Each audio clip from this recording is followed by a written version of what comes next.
Hi everyone, this is Pedro from Pythonista with one more video. Today I'm gonna talk about Databricks Asset Bundles. But what are Databricks Asset Bundles? Databricks Asset Bundles are a tool to facilitate the adoption of software engineering best practices, including source control, code review, testing, and continuous integration and delivery (CI/CD) for your data and AI projects. Bundle make it possible to describe Databricks resources, such as jobs, pipelines, and notebooks, as source file. With that, you can version control and have a better workflow with your engineering team. So let's get started. And there are some prerequisites if you want to follow this tutorial. You have to have a Databricks workspace account. Also, you have to install Databricks CLI.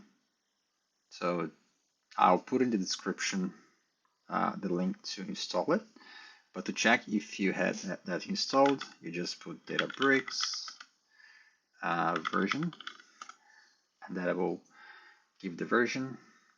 Also, you have to have Python 3.8 or higher, Git, because I'm gonna check to Git my repository, and VS Code. So let's get started. I'm creating a directory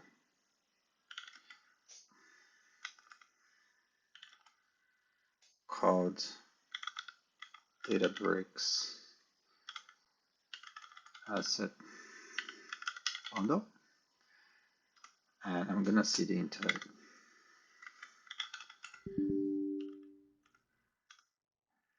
And I'm just gonna open VS Code now. There is a good documentation here in Azure that I'll put on the description.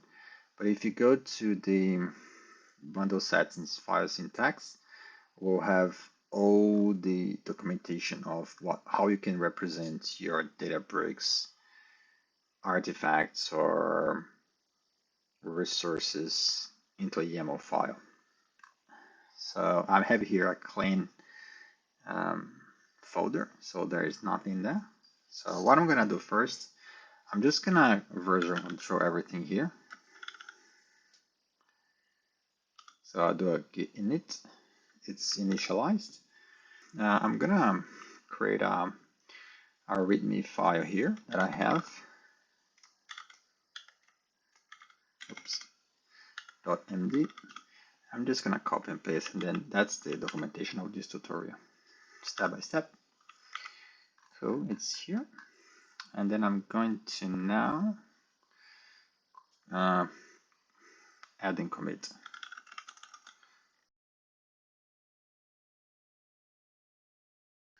And I'm also going to, for the other commits, I'm gonna create a git ignore file.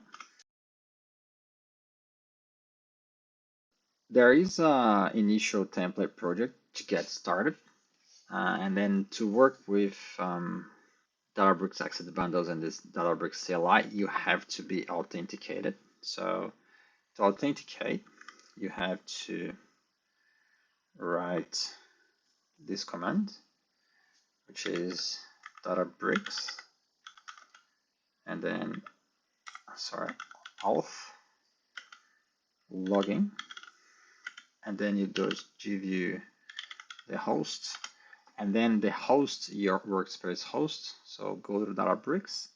So if you go to your Databricks, you just copy that value here, the URL, and then you can give it a name of that profile. So that's the one, and I think that's gonna send you to, say that you are authenticated. Configure a token. So to that, we have to do a Databricks configure and then token, and then you do enter, and it's gonna ask your what profile you are gonna, what workspace, and then you can use that same here. And then you press enter, and then it's gonna get the token. The token, if you don't have one, you go back to your Databricks workspace, go here, click settings, click developer, access tokens, put manage. So I have this one that I've been using for a dry run. I'm gonna delete this one. I'm gonna generate a new one. I just call it that. And you copy this because you won't see this again. So what you do, go back to your terminal, click here, enter.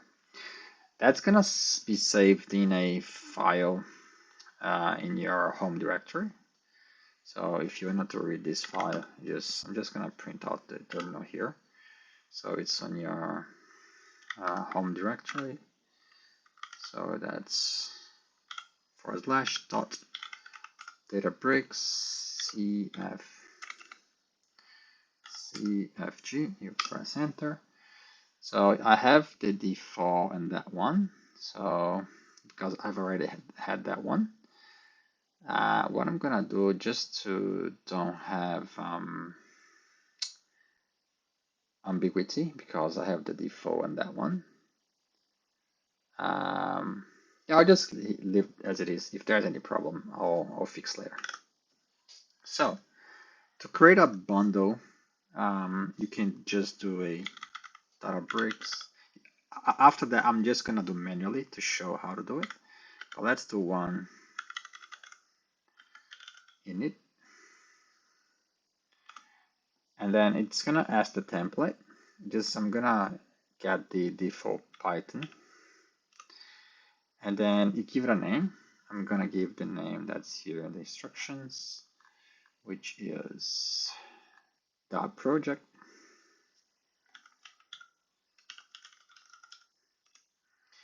And then you said you wanted to include the data notebook. I say yes. But for live tables, because it's an example here, I wanted to keep it really simple. I'll put no to this, and a Python package as well. I'll put no. And then that gets created here. You see at that project, and everything that got added, it gets sent here. I'm gonna quickly go through those files. But if I open my workspace here, it got the bundle file project, never gets deployed yet, but up to here it creates this directory on your workspace. So let's go to the project here. So the project structure is pretty much this one. The files. So you have in the root a file called databricks.yaml, which is the entry point of my bundle. Okay, click here. Here you have to have a bundle name, and then you can modularize your resources by using the keyword include. So you have an option to have everything in one file, but as your project grows, you want to have things organized. So that's how you do it. You just put includes, and then you put like where is the resource that you want to include. So everything that's in the resources folder, you can have other Databricks bundle files with resources. I'm gonna go to that last. So, and then you have targets. So these are your environments.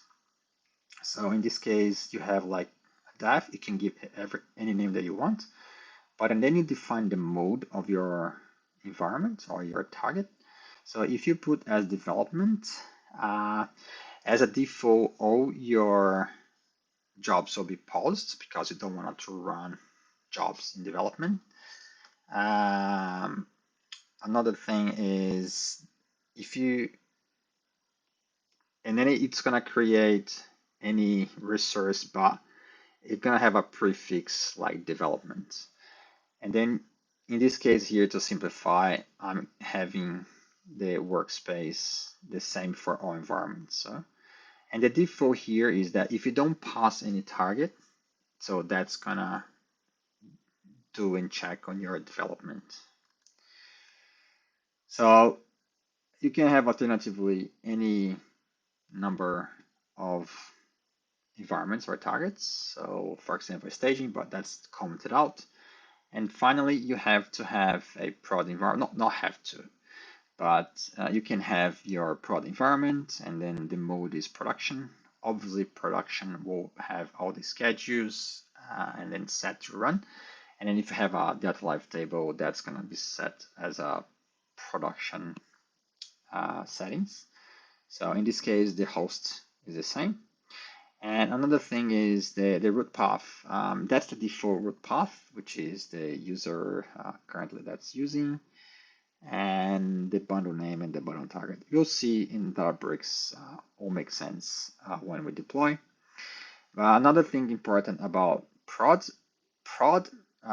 requires a run S. So in my case here, that's me, but usually you would put a service principal or with a token here where that would be running your production environment. All right, so that's pretty much it, the Databricks YAML file. So the jobs, the resources is where you put your jobs, your pipelines, your experiments if you do data science. So in this case here, I'm having a job and then you put a name. And then in this case, there is a schedule. I made a notification on failure and tasks. So I'm having a task, which is in this notebook. And then you put the notebook in path relative to this one, which is on the source. So going up, and then in source, and then the notebooks here. It's a very simple notebook with just Spark range. And then that you define job clusters. So you define the cluster key, and then you are using for that job, for that task, that same cluster, and then you can reuse that. And on your cluster here, you define the Spark version, the node, and if it's auto scale, let's change that to, let's say, 2. And then I probably have some restrictions in terms of quota for my account. So that's about it for, I'm not gonna get into the other, Scratch one is like if you wanted to do experiments and you don't want to commit to your repository, you can see that's excluded on the git ignore. Fixtures is something to do with Git, but I'm not going to get into this tutorial. Let's commit that to Git.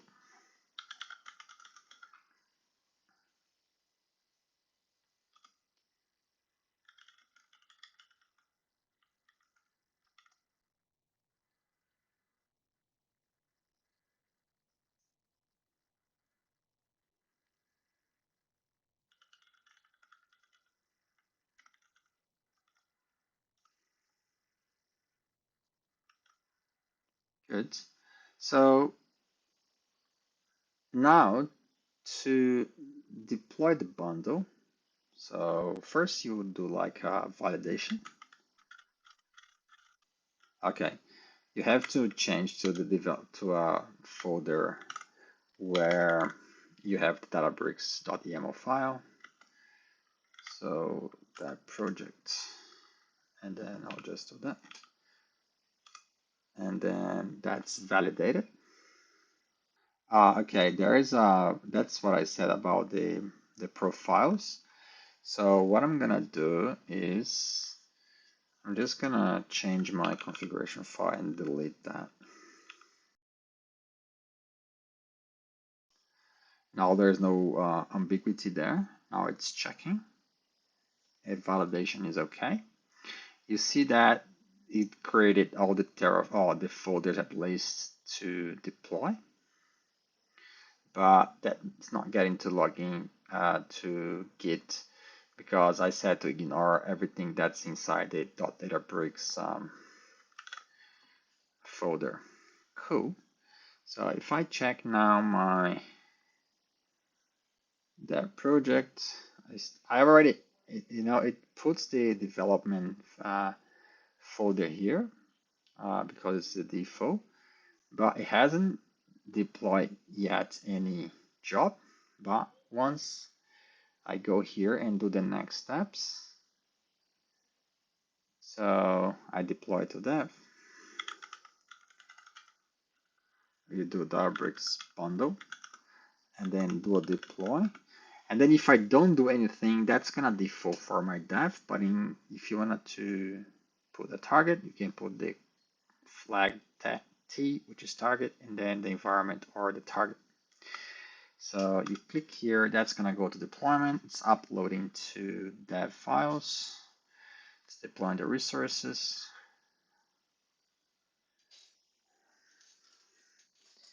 Yeah, deployment's complete. It's pretty quick. So if I go here, my job is here.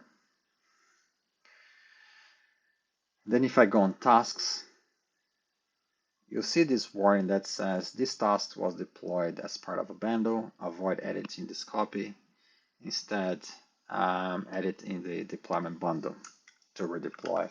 So the idea is once you decided to use Databricks bundle, you stop doing things on the UI and everything is done here in infrastructure as code. So another interesting thing is every job has got a prefix of who did that and the name of the job. All right, let's say that I'm happy with dev and then I want now to deploy that to production. I'm going to do here in the terminal, but ideally you would do that by controlling your Git branches and put that into a CI/CD pipeline. I'd like to do that in another video, but this video I just want to give you an introduction to Databricks bundles. All right, so I'm happy with that. So, but before, one thing that you can do before deploying to production, you wanted to run your job.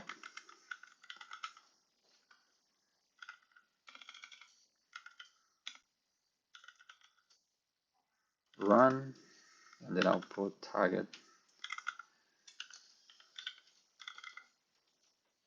project job. So if you see here on my resources, so that's the name of my job. Then if you run that, let me see. Yeah, you put a target dev, and that's gonna trigger a run of my job. I can go here to my job, and then it start a cluster. I'm gonna click here. It's painting. I'm gonna pause now and then see when it's finished. Looks like my job is running. It took about 4 minutes for the cluster to start.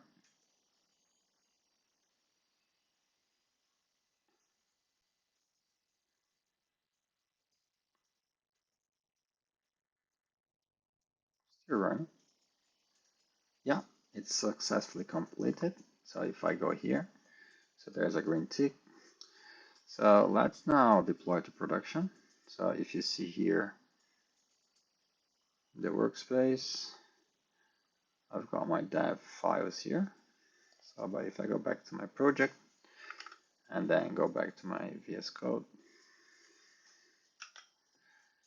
now I can validate production.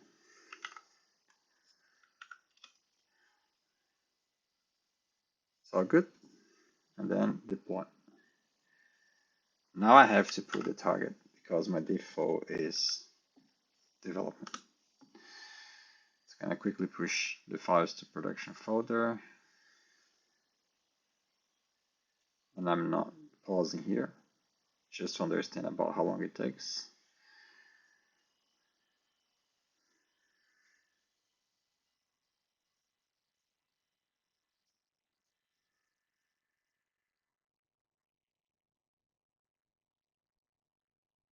Yeah, completely. It took about a little bit longer, but it took about 30 seconds or more. Yeah, I've got my prod folder here.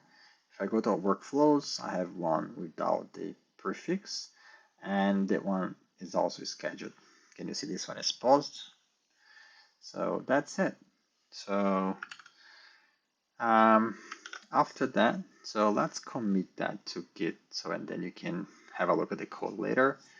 I have an example here at the bottom, how you do that manually from scratch. So what would be a normal structure of a project and the minimal files you need to have at least one Databricks.yaml, but you would like to organize your source notebooks and your resources in different notebooks.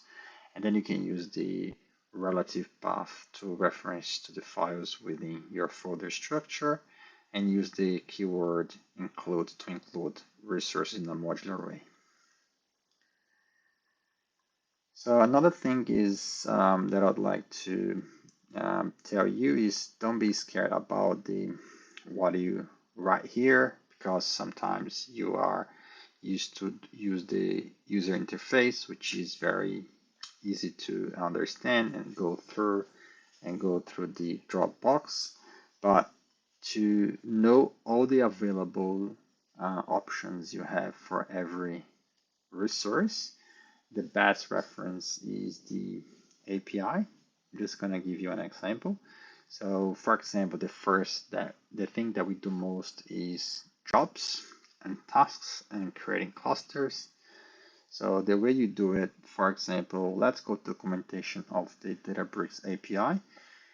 This is the API to create a cluster. So sorry, this is the API to create a new job, but within the new job, you have, for example, class tasks, which is that part here, tasks. And then can you see that the tasks is an array that has task key, depends on run if. Let's see one that we are using here. So task key we are using, and we are also using notebook task. But if you go to notebook task, you have what you need to put, for example, notebook path, which we are using here. And then we can pass parameters, source, and all other things like warehouse ID. And then the documentation explains everything. But for example, for a new cluster, within a task, so let's try to find new cluster here. New cluster. And then it gives you like everything like number of workers, which is 1. You can put node type, which is the type of the computer. So if you cannot find computer types, you can do a API call list node types. I'll just give you an example of the response that I have here. So, and that's all the available, the compute, and you just put that name. If you don't know by your heart, you just make that call to the API, and I'll put in a Python file here where you can make this call. Just gonna show you.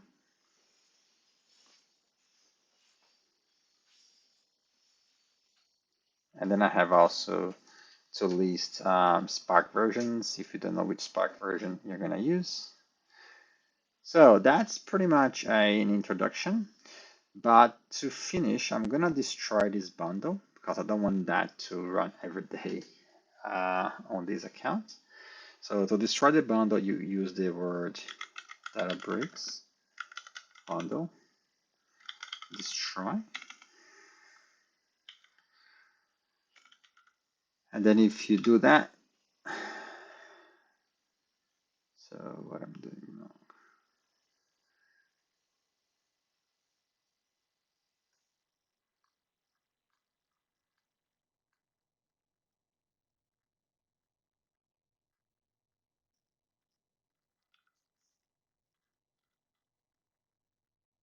Yeah, I think I'm out of the folder again. So if I do that, it's gonna refer me to the dev environment. And then because I don't put auto proof, they're gonna say, would you like to do that permanently? I'll say yes. And then the destruction is complete. If I go back to my workflows and refresh, so why it hasn't destroyed? Well, for some reason it's not destroyed. Let me just do target death.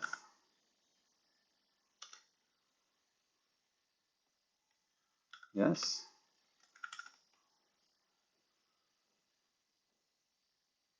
Well, it's not destroying for some reason. Oh, it's destroying here, but it's not destroying there. That's really odd. If that's some bug, well, let's destroy the production. And then it's gonna not going to ask if I wanted to destroy or not. Oops. And destroy successful.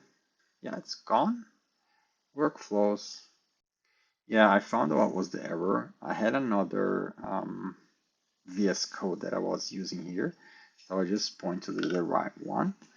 But because I was using exactly the same workspace on a dry run, so you see that the dev I've already finished.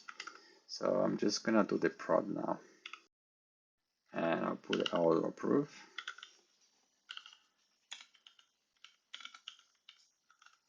And then that should work. Done. Yeah, it's gone. So sorry for that. So I found that where the error was. I think it was point to the wrong tab, because I think they may create like a hash key or something, even though the workspace is the name. And it's funny that the workspace folders were deleted, but not the resources. All right, that's it. Thanks for watching, and if you haven't subscribed to the channel, subscribe, like the video, and see you next time.